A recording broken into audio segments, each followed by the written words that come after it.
ഇന്ത്യയിൽ എപ്പോഴും ചർച്ചയാകുന്ന ഒരു സെൻസിറ്റീവ് ആയിട്ടുള്ള ഒരു വിഷയമാണ് രോഹിംഗ്യൻ അഭയാർത്ഥികളുമായിട്ട് ബന്ധപ്പെട്ടുള്ള വിഷയം. ഈ കഴിഞ്ഞ ദിവസം ഡിസംബർ 2-ാം തീയതി സുപ്രീം കോടതിയുടെ ഭാഗത്തു നിന്ന് അതുമായിട്ട് ബന്ധപ്പെട്ട് ചില സുപ്രധാന നിരീക്ഷണങ്ങളുണ്ടായി.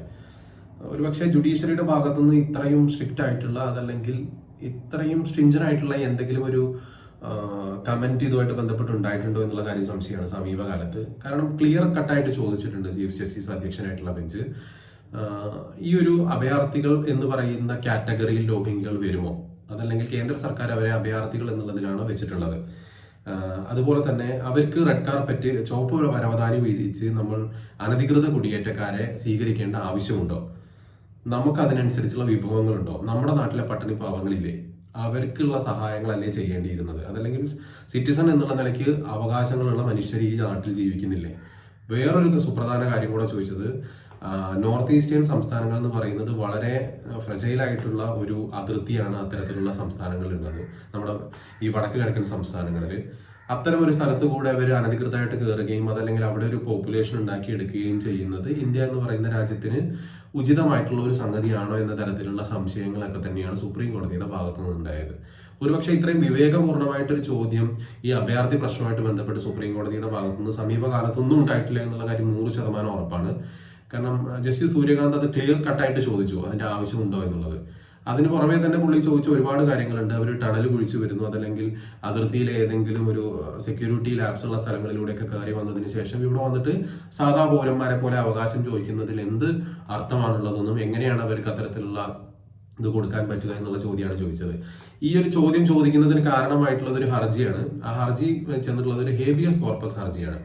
അതായത് ഇതിൽ കേന്ദ്ര സർക്കാരിന്റെ പ്രധാന വാദം എന്ന് പറയുന്നത് ഈ ഹേബിയസ് കോർപ്പസ് ഹർജി സമർപ്പിച്ചിട്ടുള്ള വ്യക്തിക്ക് ഇതുമായിട്ട് ബന്ധപ്പെട്ട് യാതൊരു റൈറ്റും ഇല്ല. ഹേബിയസ് കോർപ്പസ് എന്ന് പറയുന്നത് പൊതുവേ സമർപ്പിക്കപ്പെടുന്നത് ഒരാളെ കാണാതാവുമ്പോൾ അതല്ലെങ്കിൽ അയാളെ ഈ കോടതിക്ക് മുമ്പിലോ അല്ലെങ്കിൽ സിസ്റ്റത്തിന് മുമ്പിലോ ഹാജരാക്കാൻ വേണ്ടിയിട്ടൊക്കെ തന്നെയും സമർപ്പിക്കുന്ന ഒരു ഇതാണ് പ്രസന്റ് ദ ബോഡി എന്നൊക്കെയാണ് ഹേബിയസ് കോർപ്പസ് കൊണ്ട് ഉദ്ദേശിക്കുന്നത്. അപ്പോൾ ഇത്തരത്തിലുള്ള ഒരു ഹർജി സമർപ്പിക്കുന്നത് എപ്പോഴും അതുമായിട്ട് ബന്ധപ്പെട്ട് ക്ലോസ് ആയിട്ട് നിൽക്കുന്ന ആളുകൾക്കാണ് അത്തരത്തിലുള്ള റിട്ട് ഹർജി സമർപ്പിക്കാനുള്ള റൈറ്റ് ഉള്ളത്.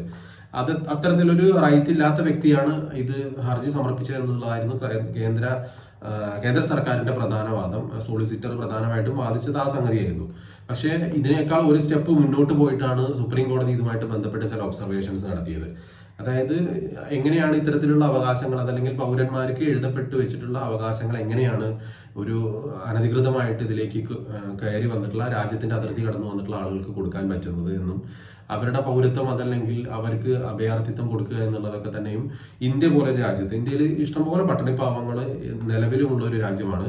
അത്തരം ഒരു രാജ്യത്ത് ഇനി ഒരു അഭയാർത്ഥികളെ കൂടെ സ്വീകരിച്ച് അവരെയും കൂടെ തീറ്റിപ്പൊട്ടേണ്ട ഗതികേട് ഇന്ത്യക്ക് ഉണ്ടോ, അല്ലെങ്കിൽ അത്തരത്തിലുള്ള ഒരു ഗതി ഇന്ത്യ എത്തിയിട്ടുണ്ടോ എന്നുള്ള തരത്തിലുള്ള സംശയങ്ങളൊക്കെയാണ് സുപ്രീം കോടതി പ്രകടിപ്പിച്ചിട്ടുള്ളത്. എന്തായാലും അതുമായിട്ട് ബന്ധപ്പെട്ട ഒരു അനാവശ്യ ഹർജിയുമായിട്ട് ബന്ധപ്പെട്ട് അല്ലെങ്കിൽ രോഹിംഗ്യൻ അഭയാർത്ഥികളെ കാണാനില്ല എന്നുള്ളതായിരുന്നു. അതായത് അവർ പെട്ടെന്ന് അപ്രത്യക്ഷമായി പോകുന്നു എന്നുള്ളതായിരുന്നു ഈ ഹർജിക്കാരന്റെ പ്രധാനമായിട്ടുള്ള പരാതി.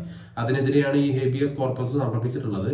അപ്പോൾ അതിലാണ് ചോദിച്ചിട്ടുള്ളത്, അവർ വന്നവര് ഇങ്ങനെ അങ്ങോട്ടോ ഇങ്ങോട്ടോ പോകുന്നു അതല്ലെങ്കിൽ അവർ മൈഗ്രേറ്റ് ചെയ്ത് പോകുന്നു, ചിലപ്പോൾ അവർ ഇന്ത്യയിലെ നിയമ നടപടികളുമായിട്ട് പേടിച്ച് ചിലപ്പോൾ അവരവരുടെ രാജ്യത്തേക്ക് തിരിച്ചു പോയതായിരിക്കാം. നമുക്കിത് ട്രാക്ക് ചെയ്യാനുള്ള സംവിധാനങ്ങളൊന്നും ഉണ്ടാവില്ല.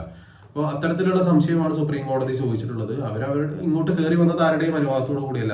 അവർ പിന്നെ തിരിച്ചു പോകുന്നതിനും അങ്ങനെ ഒരു അനുവാദം വാങ്ങേണ്ട ആവശ്യം വരുന്നില്ലല്ലോ. അപ്പോൾ അത്തരത്തിലുള്ള ചില സംശയങ്ങൾ ചോദിച്ചു. ഒരു പക്ഷേ കുറച്ചും കൂടെ വിവേകത്തോട് കൂടിയിട്ട് സുപ്രീം കോടതി ഈ വിഷയത്തെ സമീപിച്ചു എന്നുള്ളതാണ്. കാരണം ലോകത്താകമാനമുള്ള പ്രശ്നമാണ് ഈ അഭയാർത്ഥി പ്രശ്നങ്ങൾ എന്ന് പറയുന്നത്. അഭയാർത്ഥികളായിട്ട് വന്നു കയറിയിട്ടുള്ള ആളുകൾ ഉണ്ടാക്കുന്ന കോൺസിക്വൻസസ്, അതിന്റെ കോൺസിക്വൻസസ് എന്താണെന്ന് പല രാജ്യങ്ങളും ഇപ്പോൾ മനസ്സിലാക്കിക്കൊണ്ടിരിക്കുകയാണ്.